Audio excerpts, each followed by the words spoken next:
Deal. Sandra said. Mateen, what should we do with Fit? Will she stay in the cell and detention center like this? Maybe her friends or even security officers will come to her. Do you want to keep her for ourselves? I said. I wanted to use her skills to control government agents and accompany the players, in the red zone or on secret missions. The fact that the zone is only run by one group, and the other groups are getting into trouble with it every day, and you saw and felt this yourself. They are putting too much pressure on the people. The opposition and civil activists. Another social unrest will create other fits. Even more extreme, more anarchic. Sandra said. Bad law is better than lawlessness. Maybe. But what law? For whose benefit? Established by whom, or by whom? I'll go back, Tron. It's good here, but the Tron world is more exciting. There we have facilities, people, authority, and freedom of action. I hope that Fit will accept. She's a stubborn girl. I said. Okay, so if Avatar Fit is activated, you know what to do. Pull her towards us. The game developers and designers have nothing to do with us right now. Sure. After dinner, we all went to bed. Loneliness and longing. Sepide was adjusting to the new conditions. There was a time when she wanted to punish and scold Hamed for his actions. In every discussion and conversation, she would show him her actions, and he would say, I made a mistake and I got lucky. You're going to help me too. And she was satisfied with this. She was bringing up her previous marriage and suitor, Ashrafi, and then Dr. Yekta, who she wished she had chosen Ashrafi. But her heart had wanted him. She was obsessed with being a mother. But now both of them were gone from her life. At her workplace, as always, after the end of her work hours, her nurse, Hamid, would bring Armita to the building. Sepide would spend time with Armita in her free time, watching her painting. She had asked Hamid not to mention that they were husband and wife in front of Armita, and to let her remain Aunt Sepide to her. Sometimes her eyes would be fixed on the corridor and outside her office, but there was no sign of Cheyenne, her smiles, her beautiful eyes, and her soft, full hair. Helen no longer called her.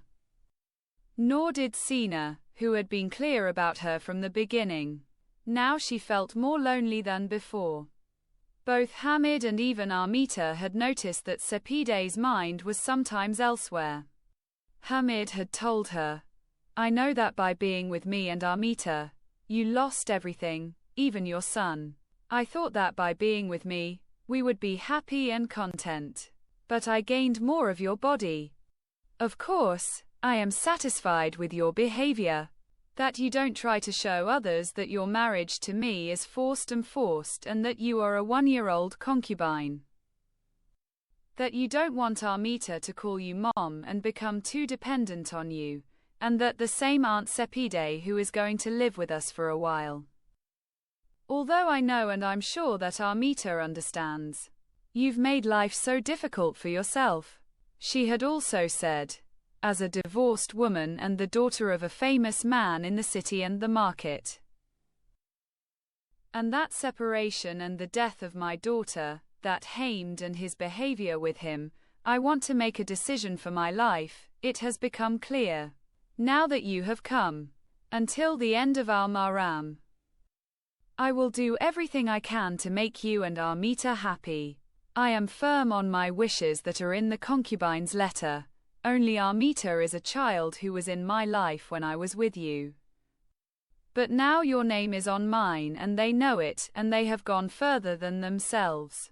Most importantly, it was fitting that she left me alone. Because I broke her heart. Sepide was angry and in tears. Hamid pulled her into his arms. This made Sepide cry and sob even more.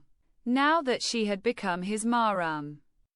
There was no more news of that woman who stood firmly in front of him and gave him serious and firm warnings and reminders about some of his behaviors, words, decisions, and phone messages. Hamid was satisfied with that. That she did not talk about Hamid and their romantic moments and did not step on his sensitivities.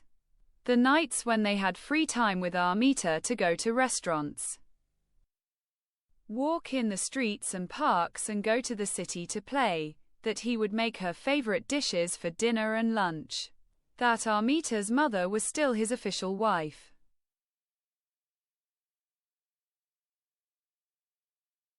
Sepide, the face of Hamid's brother Herman, sometimes imagined to him that argument that had happened between them because of Nora.